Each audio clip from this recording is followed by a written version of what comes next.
Now that we know that this is the problem that you're having, clearly it's not my problem, it's your problem, and as you're trying to solve it, I'm the solution provider of this problem. Let's just talk about the time, money, and energy it's going to take to solve it.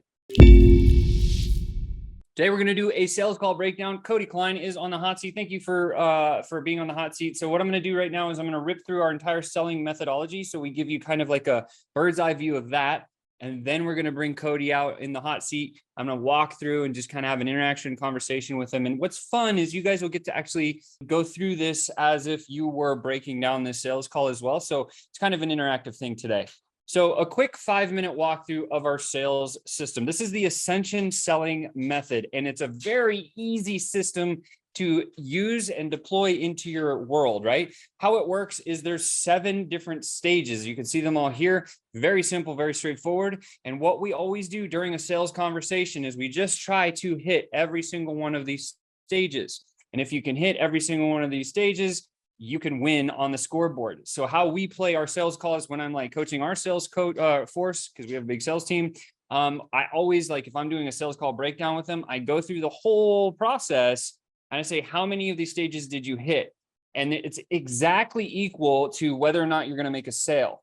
And so today, when we're breaking down Cody's sales call, we're going to take him through this process. Did you get 1 of 7, 2 of 7, 3 of 7, on and on and on, right? If you hit 7 out of 7, you have a pretty high probability that you're going to make that sale. This gives you an easy way to stay on track. It's kind of like when you're driving a big boat to the parking dock.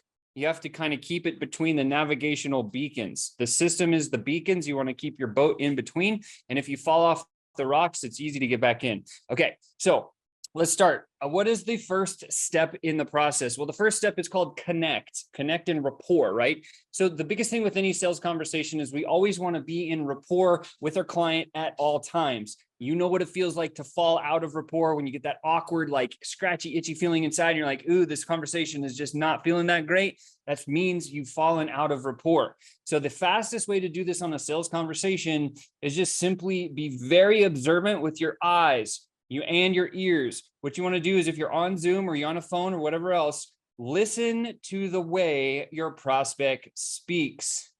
Do they speak slow? Do they speak fast? Do they emphasize points? Do they are they really loud? Are they quiet?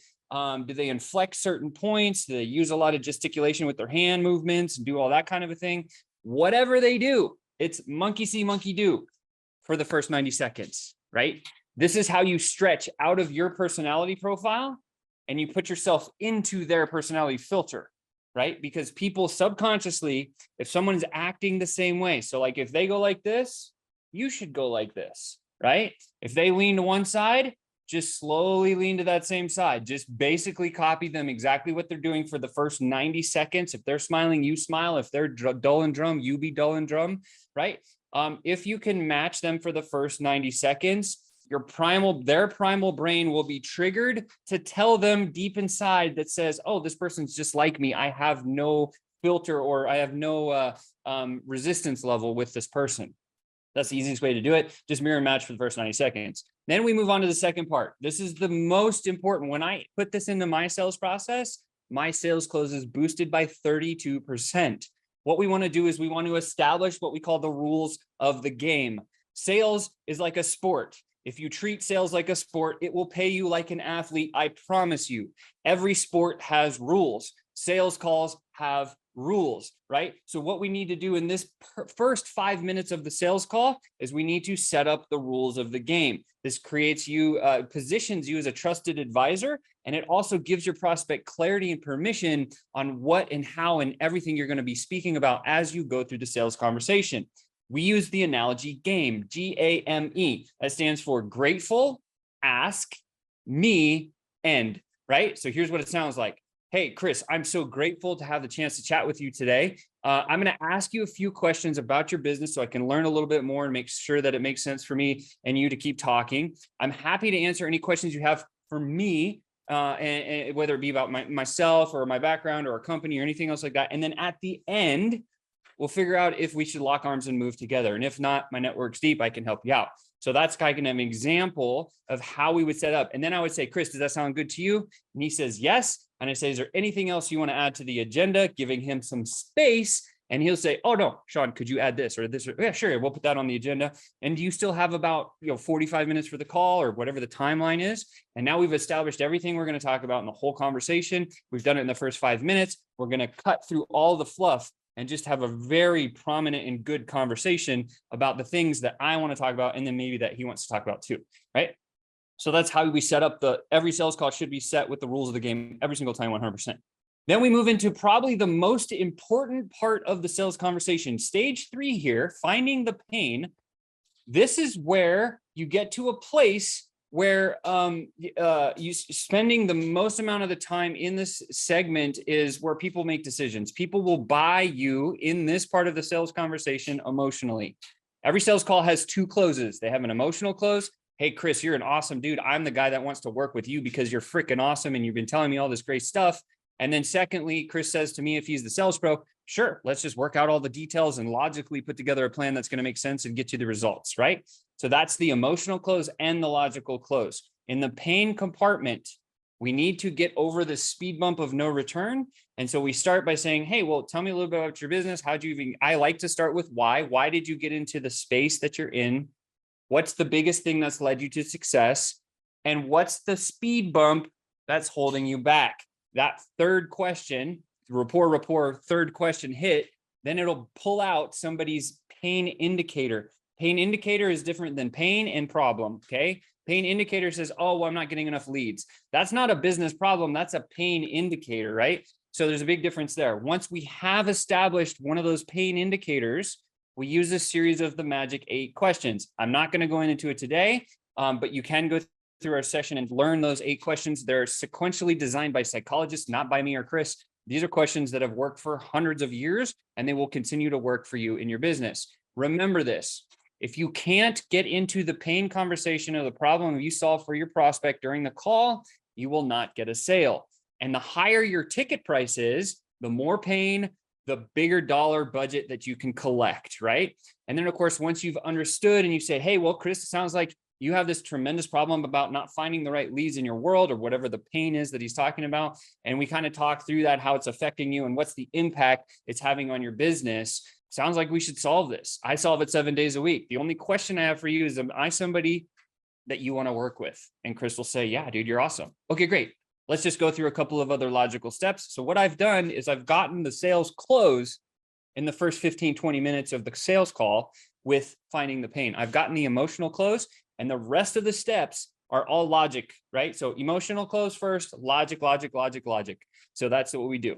Then we move into just a few more things on pain, right? There's 5 reasons, or there's 5 buying emotions that exist. You see 4 on the screen here. The number one most powerful pain that you can talk about with your clients is pain in the present, right? This is where you always want to stay. What's happening now? How long has it been a problem is a fantastic question to ask somebody on a sales conversation, because they'll say, oh, it's been going on forever. There's not that much level of, I want to solve it. But if it just occurred a week ago, they're like, damn, it's a gaping open wound. I want to close it and put stitches on it right now. You're going to get somebody to actually move forward and jump over the needle and actually close, like move forward faster than that. Secondly, it would be moving away from pain in the future. Hey, you probably want to put something in place so you don't have to worry about that later, right? That's pain in the future. So we always want to talk about like the ones that I always try to stick with in every sales call that I do are always pain in the present, pain in the future. I never or very rarely talk about pleasure present or pleasure future. Pleasure in the present is like, hey, here's a cookie, enjoy it. Like, oh God, that's good. That's so, thanks so much. Or pleasure in the future would be like, hey, the summer's coming, you should buy a boat, right? Oh, that's future pleasure, right? So a couple of examples there that you have. Okay. Third thing is once you've established that that pain indicator thing that I was talking about is a surface level problem. Hey, Sean, I don't have enough leads for my business. Oh, shoot, that sounds like a serious problem. Can you be more specific and tell me a little bit more? Chris says, but whatever he says, right? Prospect starts saying, now we're driving into this level 2, the reason for that problem occurring. Oh, shoot, I see how that's a problem in your business. How is it impacting your business? How much is it costing you? Oh my gosh, like, how do you feel about this? And in my sales conversation, I've taken him from a surface problem, a pain indicator. Now I understand the reasons it's happening in his business and the impacts having in his business. but how does he feel about it personally? When you get to that level of pain with a conversation with a prospect, they're going to love you forever and they will buy from you forever, right? This is why we have the target situation like this. So in every sales conversation, most salespeople that are going through these conversations, they never get deep enough in the pain part of the conversation. That's why I say you should hang the longest in the pain compartment. That's why I had a couple extra slides. Once we've figured out the pain, we say, great. Now that we know that this is the problem that you're having, clearly it's not my problem, it's your problem, and as you're trying to solve it, I'm the solution provider of this problem. Let's just talk about the time, money, and energy it's going to take to solve it. In the past, what have you done to invest in solutions around this? And all of a sudden, now I'm starting to pull out their budget. How much did that cost you? How did that feel? Right? What did you love about that service? What did you hate about that service? Why didn't you buy this? Why didn't you hire a coach?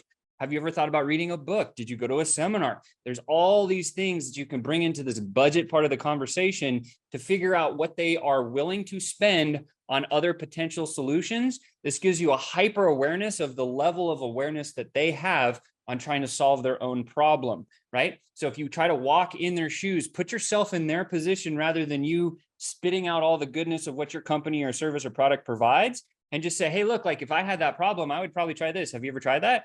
No. Oh man, like, have you ever thought about trying that? No. Okay, cool. Well, like, what have you tried? And then we go down this process. Oh, you've tried that.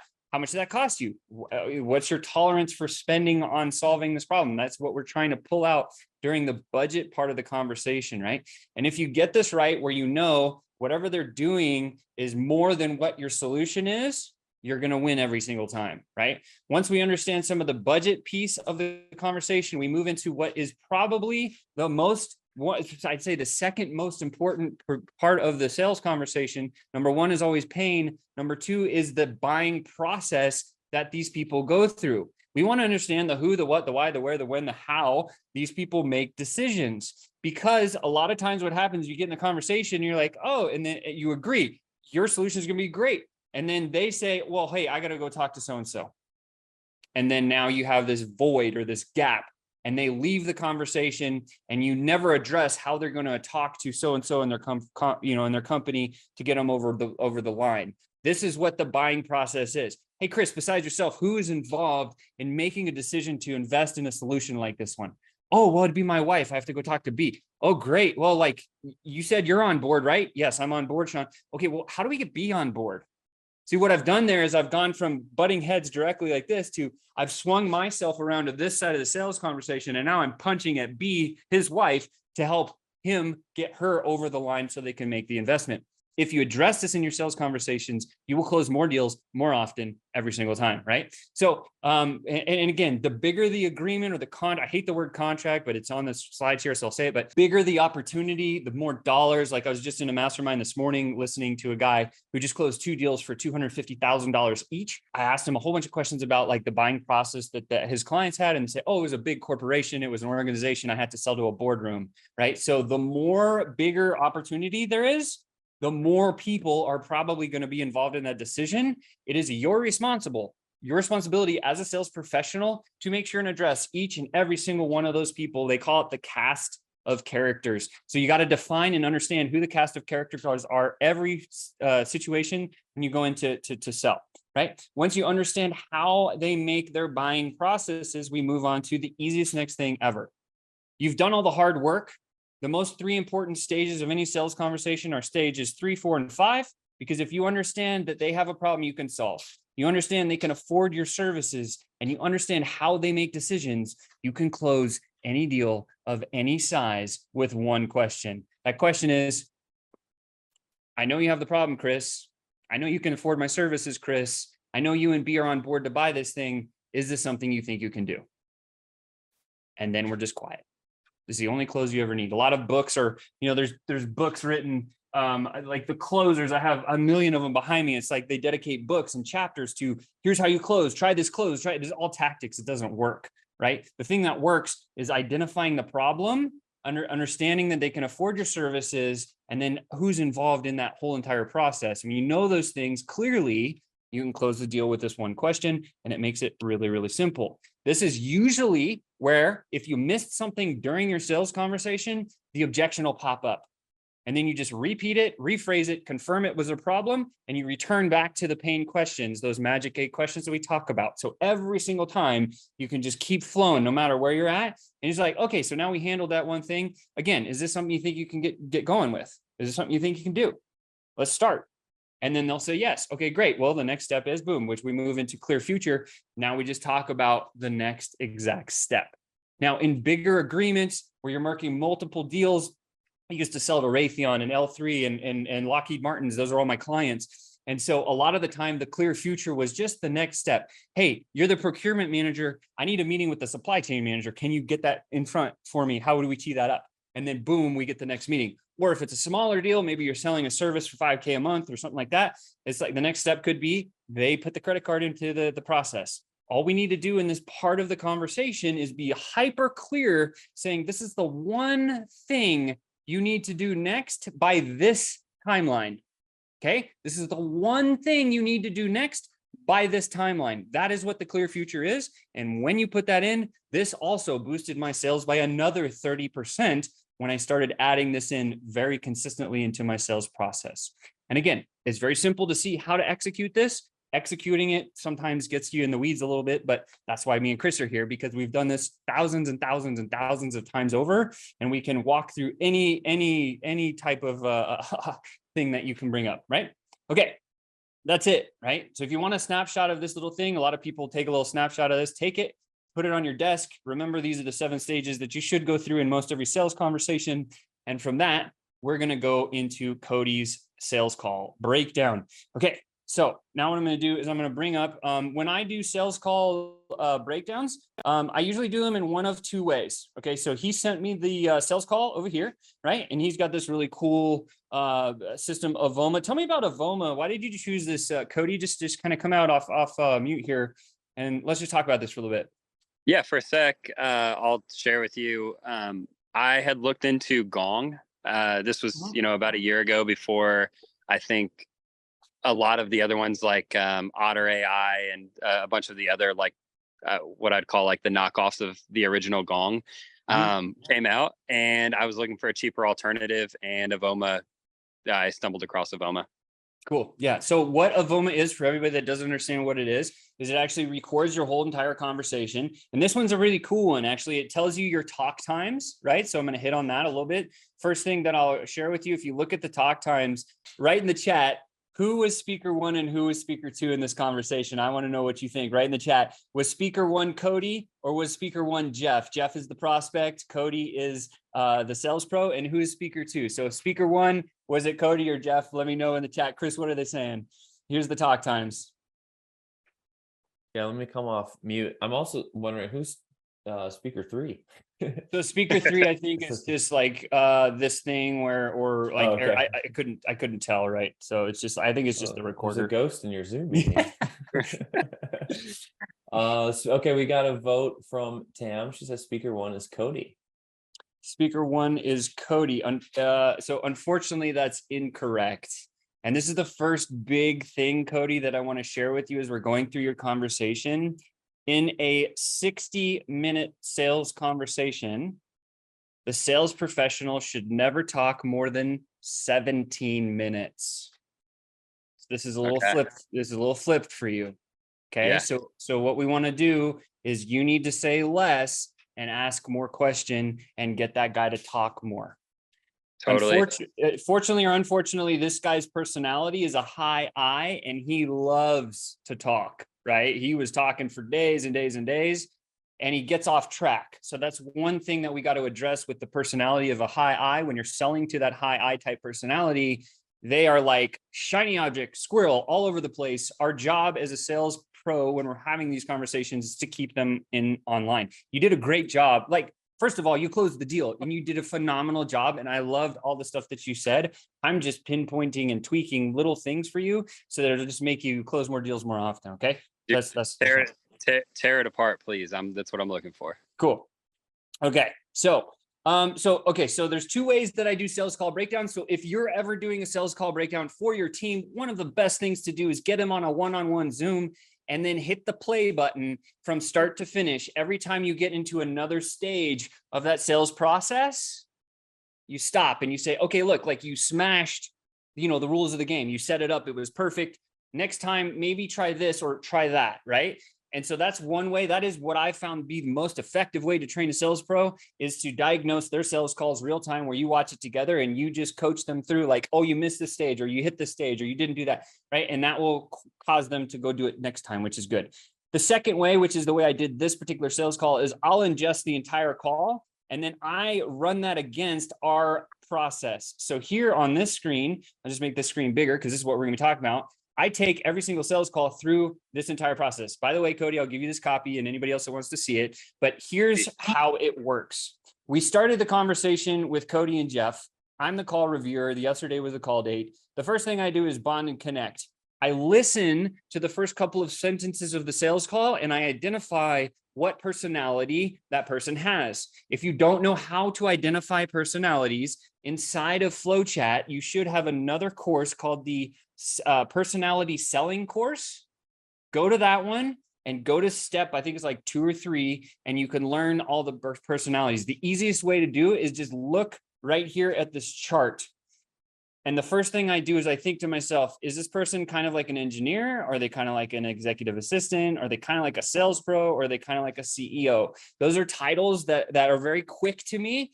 And all this whole chart talks about is the person task-oriented and extroverted? Or are they task-oriented and introverted? That's how this whole thing was formed in the beginning. It's either they're task-oriented or they're people-oriented and they're introverted or extroverted. That's it. That's how the DISC personality profiling works.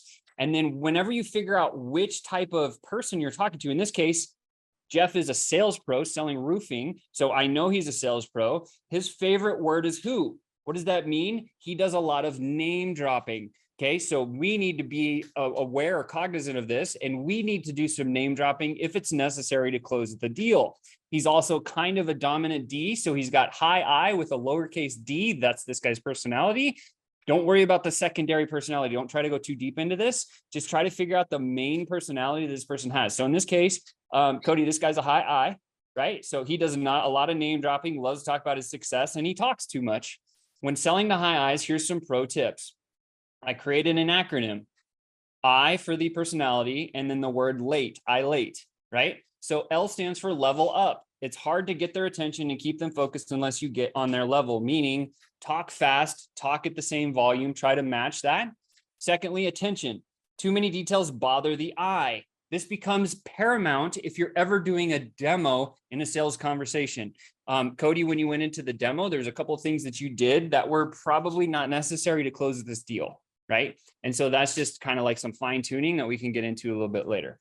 T is trade. Make a point to trade jokes, tell personal stories, and ask about their families. Cody, you smashed this one out of the park on this call. You told a lot of great personal stories about how you had a big roofing. And I think there was a part in there where he says, you're doing like a profile review on LinkedIn. You pulled up his LinkedIn and you're like, oh, the first thing you should do is change this picture, the banner picture. And he's like, and then you said, well, you should just get a big picture of a roof that you've completed. And Jeff goes, well, I don't have any. And then you were cool enough to say, oh, well, just go to my profile and snag some and use mine. Right. That is a superpower move to an eye, because then they're like, oh my God, I can just use that and just do that. Like, that's incredible. Right. You've given him permission to use something that you put all your time and effort into. That's awesome. Right. So you're doing work for them. And then educate, right? The I personality has a tendency to gravitate towards innovative, new and cutting edge products. They're typically your early adopters. So he's coming from an antiquated old school industry, roofing, and he's now going to use Cody's breakthrough technology to grow his roofing business faster, right? So that proves that he needs to be a little bit educated. And in fact, some of the questions he asked at the end of this call were related to getting some extra time with Cody. Can I spend some more money with you so you can pull you closer to me? Can you give me personalized service, right? That just proves that he's a super high I, right? Obeying the rules when you work with I's, very simply, don't push.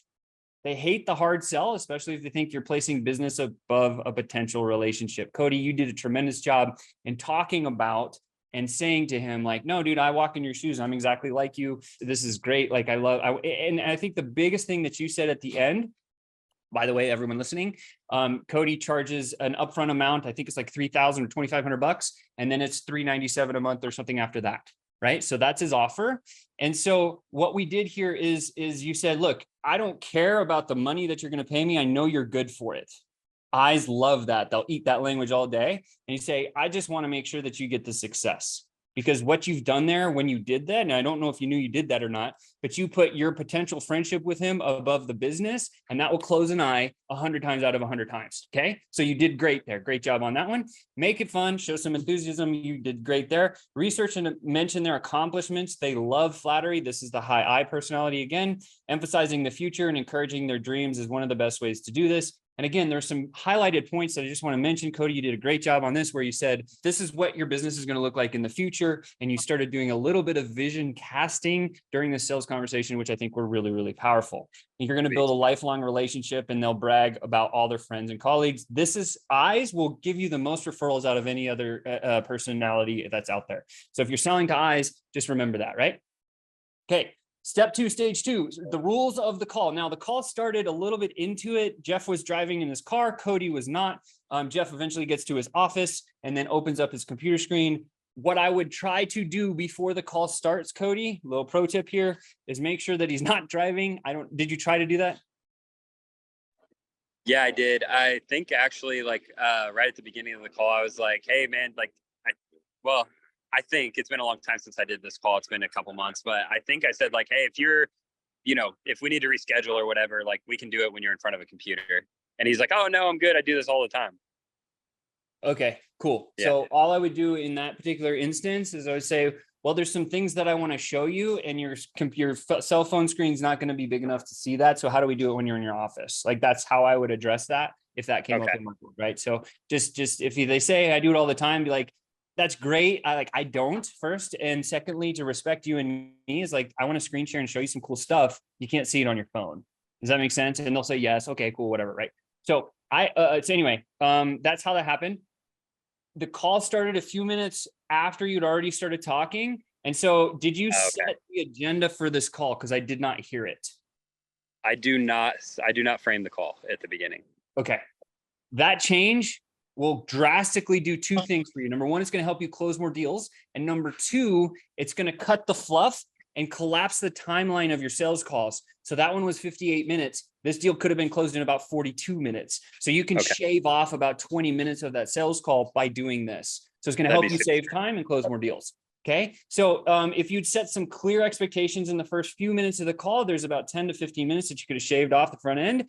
The analogy game, here it is, right? So, but here I wrote one for you that you could probably give to, I know Harley, listen, I know that she's going to be talking and taking some sales calls. This might be some exact copy that you could use. I'm going to walk through it, kind of show you how it works. So Cody, I'm going to say it to you. Hey, Cody, I really appreciate you taking some time today, or I really appreciate you taking some time today, Cody. And really the first part of our call is pretty basic. What am I saying pretty basic for? Out of role play for a second. I'm making it sound more simple than it is, right? Most eyes specifically don't like complication. They don't like confusion. So if you undersell what you're selling, they'll feel more comfortable with you, okay? Always make the prospect more comfortable than you are, and you will close more deals, right? And so you say, the first part of our call is pretty basic. I just want to find out a bit more about what you do to generate opportunities to close roofing deals, and understand what results this method is actually getting you compared to where you want to be. I want to see what the gap looks like and just see if we can actually help you. That's setting an agenda, right? We are setting the agenda. Like, I'm going to ask you questions about you. I want to see where you're at now, where you want to be, what methods you're using. Same thing. Happy to answer. Yeah, so go ahead. That's actually super helpful. I quit framing the calls probably 3 or 4 months ago because I felt like I was infusing sales pressure by just the way I was doing it. But like the way you just did it was super nonchalant and didn't feel salesy at all. So I'll definitely grab this from you. Yeah, cool. Yeah, cool. You say, hey, I'm happy again. So game, right? So I'm grateful, really appreciate taking some time. I'm going to ask you a few questions. First call is pretty basic. I want to find out a bit more about you and roofing deals, understand the method that you're using, and compare what you're getting now to compare to what you want to be and what the gap looks like, right? To see if we can even actually help you, because I don't know if we can help you, right? I'm happy to answer any questions about me, right? So that's the M, or like that's a part of me, our company and the tech we built. And then towards the end of the call, again, this is the end, right? Towards the end of the call, if you feel what we do might be what you're looking for, we can talk about the next possible steps. Would that help you? And then Jeff's going to be like, hell yeah, that's awesome. That's exactly what I want to learn about. Okay, great. Is there anything else you want to add to the call? WFA stands for wait for answer. And then Jeff will be like, no, that's good. Perfect. Okay, great. You're still good for about 40 minutes. Yes. So now what we've done is we set this agenda of this call and we know exactly what we're going to talk about. Jeff has clarity, which gives him the feel goods about the conversation you're about to go into. Right. And so now here, by the way, take a screenshot of this. If you guys want an example, this is a perfect screenshot opportunity. Do it. So you have it. Okay. All right. We'll keep going. Step 3.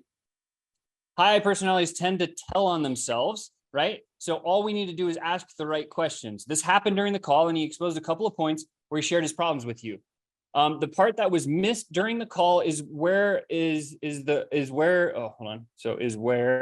there you go. You take the problem indicator from what he said and drive the conversation to personal impact. You missed that part. So to accomplish, you can use, here's the magic 8 questions, right? So I have the 8 questions for you here. These are the ones you should use in the exact order that they're placed. And then down here, these are the 5 things that he mentioned during this call that were what we call those pain indicators, right? So the biggest one that he hit on multiple times was this number 1 thing right here.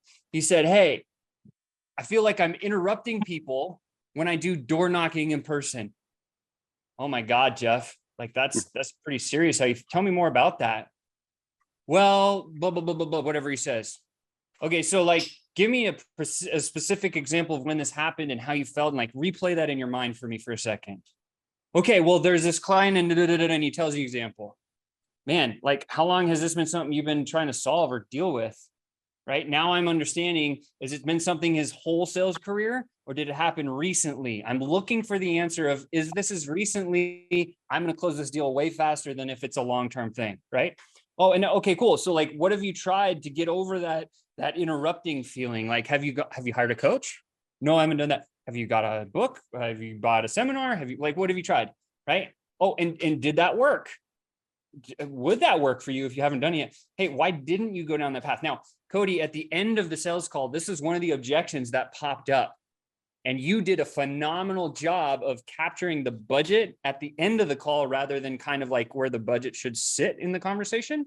And so, it was also like, because he said, yeah, I found this guy who does ChatGPT AI stuff, but he wanted something stupid. It was like $5,000 or $6,000, or I think it was like $3,000 a month. And Jeff goes, I love AI. It's going to take over the world, but like, I wasn't comfortable with that. And then you said, oh, I don't even know that guy. And that's crazy. It seems like way too much money, but now you knew his tolerance of what he could or could not invest. And it's well within that other guy's pricing. And that's how you pull the budget information in the early part of the sales conversation. So now when you get to the close, you can say, well, that guy's going to charge you $3,000. I'm going to just have there's a setup of $2,500 and we can be, flexible on that, but then it's just $397 a month. Now he has a basis of comparison between something that's 10 times more expensive, that's not going to get him close to an expert versus your service, which is less expensive. And he gets you because you're freaking badass, right? Like that's the cool part about it. Right. And you say, okay, well, and again, you go through the cost, how much that cost you, how do you feel about fixing this problem of you interrupting people? We need to get his gauge on a 1 to 10 scale of like, is this something you want us fixed? Yeah, I hate feeling like I'm interrupting people. I hate feeling shit when I go into a sales conversation. Okay, perfect, right? Because you solve that because you've done it, right? And it's like, but you haven't given up trying to solve this, right? I assume this is why we're talking. Yeah, that's exactly why we're talking. Okay, so now we've confirmed that he has a problem and that he wants to solve it, and you're the solution, right? See how this is setting you up for just like smash every single sell? You with me so far? Yeah. Cool. And so now, okay, and so I just went through one problem business indicator that he had. I pulled out 5 just listening to the sales call. So if your little antenna is up when you're listening and you're good at this, it's like, oh, that's a pain indicator. I got to go through those 8 questions. And then you pop back and you go through these 8 questions, right? And when you start doing this consistently, like, dude, it'll become second nature to you and game over. Because this is where you pretty much close deals. Like this is the main part, right? Because then you get down to the next stage. The budget part was brought up near the end, right? 50-23. And I was going to play a little bit of it, but I don't think it's necessary. You oversold the budget piece with him because you had this piece where he said like, this guy's going to charge $3,000 a month. And then you came and said, well, actually there's only a setup fee of $2,500 and it's $397 a month. And he's like, oh, that's easy. Right. And he said yes immediately. and then you went back and tried to justify why your pricing was it was. You don't need to do that. Just listen to the prospect. If he says, oh, that's easy, then you're like, great, you said it was easy. End of story. That's it. No more need to go down that path, right? So okay, so you got the budget. It came kind of at the end of the call, but you did, I would call that like a half a point for you. And then the buying process, right? I did not hear this during the sales call. At the end, what he said, it was assumed or alluded to that he'd be making the decision, because in the call, he said, I'm waiting on a client to give me $11,000 and then I'll just pay you from that. That's money coming through an organization. And if he's not the main decision maker, if he's not the treasurer, if he's not the finance person, if I don't know how that the company runs, we have to check this. We have to check this. If you don't check this, you're missing the boat. So it's like, hey, congrats on that new 11K deal you closed. Since you mentioned this is where the investment with our program will come from, I'd like to be sure that you can make this decision on your own. You don't have to get anyone else on board at the company, do you? Or how do you typically make decisions? And all of a sudden he goes, oh yeah, I got to get Joe's approval. I got to get Scott's approval, whatever the guy's name. He was like, cool, how do we get him on board? Is it somebody you can wrangle, or do we need to talk about that?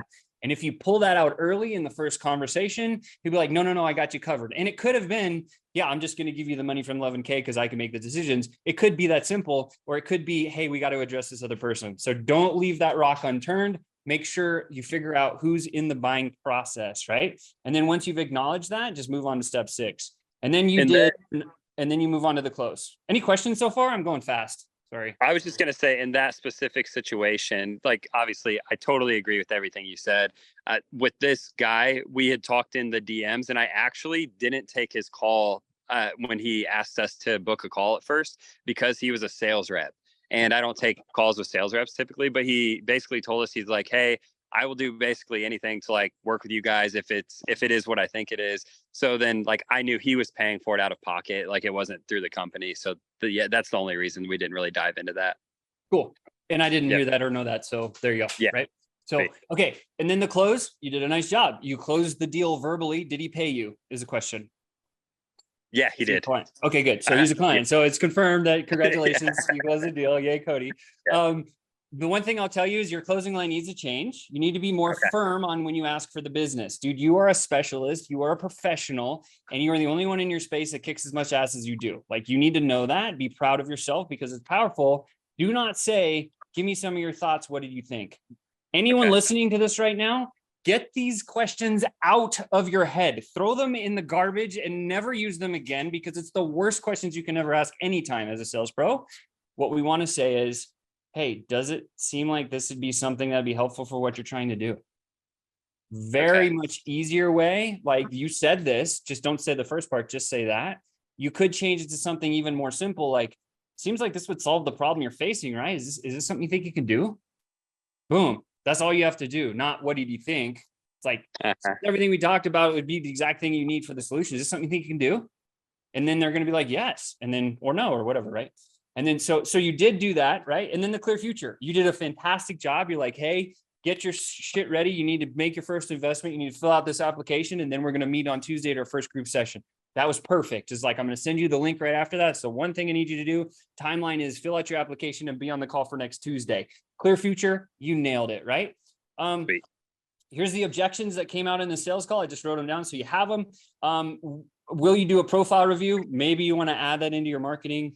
Hey, I want to go fast. If I pay you more money, can we work closer together? You could probably address that some other way. Do you do everything for me, or how does it work? You did a good job at answering this in the demo, but you were talking too much during your demo. So he lost focus because eyes are flighty syndrome, right? Like they're like squirrel, you know, right? So like when you do your demos, I would try to shave the time down. And I think I made that as an additional note. And then he said, I want to steer clear of having AI only convos. So if there's other people like him, and I think roofers, specifically your industry, are scared of AI. So if you're like, no, I'm the anti-AI guy for our industry, but we use it as a tool, you're going to get a lot more credibility and a lot more traction than if you didn't do that. Okay. Love it. And then the additional notes that I took here is your demo lasted too long for an eye-based person. That's what I just said. Try to keep it tight. Show the import, the pipeline action, and the reporting, and then stop your screen share. That should be like 3 minutes, 5 minutes max for a demo. You don't need more than that to close these deals. Okay. Okay.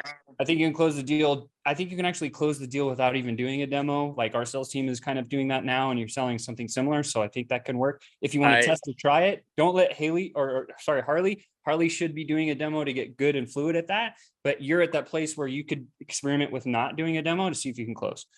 Yeah, I quit doing demos like a couple weeks ago. So this call was like from probably like close to a month and a half, 2 months ago. It's just the one my assistant sent me to send over to you, and I should have checked to make sure it was up to speed. But it's okay. It's still pretty relevant.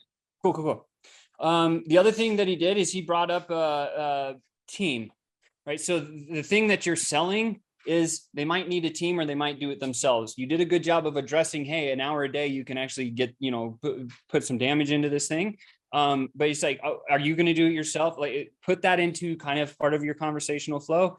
Hey, this does require some, investment of time and energy of a person. Is that going to be you or who's that going to be? Oh, I have this lady at my church. Oh, okay, cool. And then now you've established that early. That might be helpful for you just to understand like team. So like the dynamic of who's going to be doing the work is important. Okay.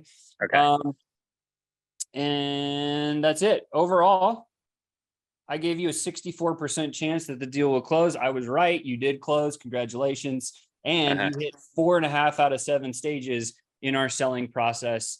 Cody, congratulations.